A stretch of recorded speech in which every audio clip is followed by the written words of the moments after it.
Hello YouTube. I wanted to get the generator working on this thing. This is at Minneapolis Moline U.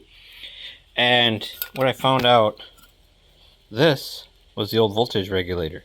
As you can see, it looks like it needs some help. So that can go in there. Put a new one on. And they had wires on hooks. I had to figure out what wire did what. And so chasing a lot of wires, figuring out what the heck's going on. And then I got the headlights working too. Aren't those cool looking?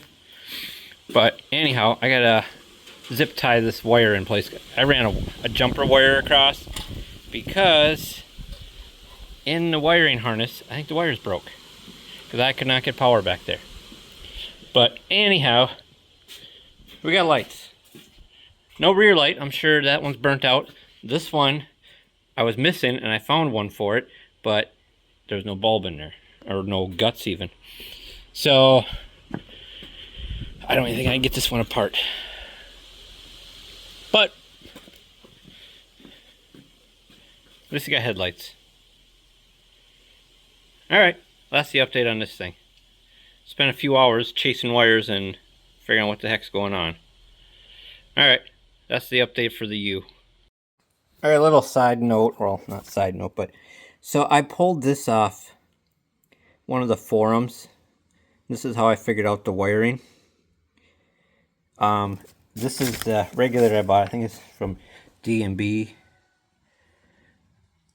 You can message me if you're, but so it kind of says which one. And mine was the ABC 153, that one. So it talks about battery, field, and L. So then over here, that's the one that's underneath. And then your field, the battery, that goes to your alt or amp meter. And then the L, that one goes to the battery on the back of your on-off switch. And this goes to your generator, the field one. And then the other one tucks underneath. So, but yeah, good little schematics of how the wiring should be. Alright, figured I'd just add that to the end. Thanks for watching, and please subscribe, and more little tips and tricks as I work on this kind of stuff.